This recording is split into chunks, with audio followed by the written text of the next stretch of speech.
ang bahagi tungkol sa makaanak na tungkulin na iniutos ng Diyos sa Deuteronomy chapter 5.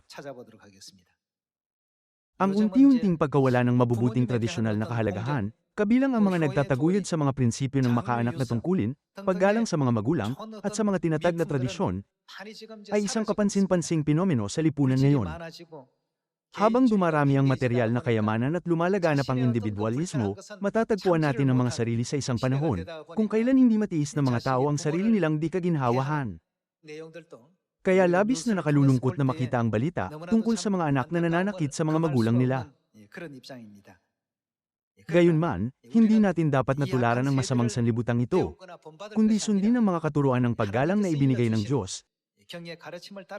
Nagiging lubusang tapat sa mga magulang sa loob ng kalooban ni na ama at ina, at ginagampanan ang ating makaanak na tungkulin sa ating mga espiritual na magulang.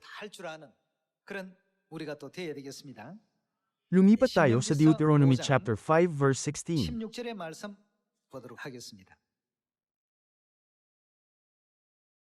Igalang mo ang iyong ama at ang iyong ina, gaya ng iniutos sa iyo ng Panginoon mong Diyos, upang ang iyong mga araw ay humaba pa, at para sa ikabubuti mo, sa lupain na ibinibigay sa iyo ng Panginoon mong Diyos. Makikita natin na ang paulit-ulit na tema na, igalang mo ang iyong mga magulang at matutong maging mabuting anak, ay binibigyang diin sa buong Biblia. Pagkatapos, kabilang sa 66 na aklat ng Biblia, nagbigay ang Diyos ng halimbawa, para matutunan natin ang pagkakaroon ng makaanak na tungkulin. Ngayon, susuriin natin ang makaanak na tungkulin ni Ruth, at ang makaanak na tungkulin ng mga makalangit na anak tungo sa Diyos. Hayaan niyong ibuod ko ang mga nilalaman ng chapter 1 ng aklat ni Ruth. May isang Israelitang babae na nagngangalang Naomi, na may dalawang anak na lalaki na nagngangalang Kilion at Mahlon. Ang mga pangalan ng mga asawa ni Kilion at Mahlon ay Orpha at Ruth.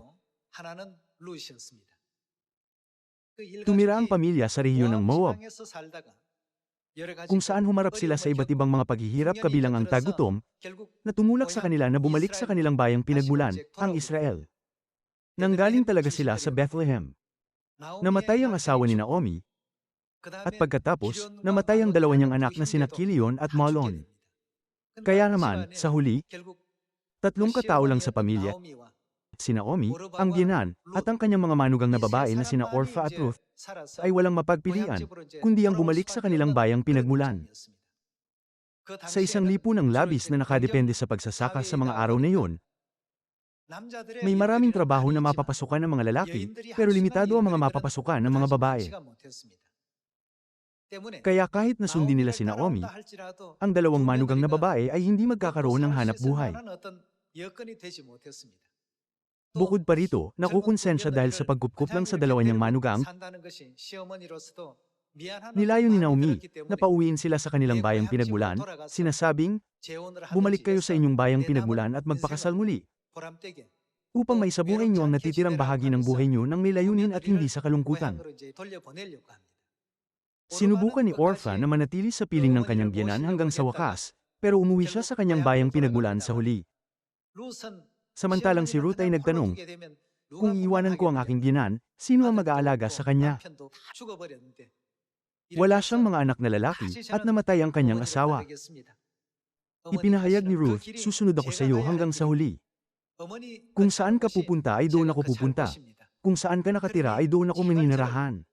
Pakiusap, huwag mo akong pakiusapan na umuwi sa aking bayang pinagmulan.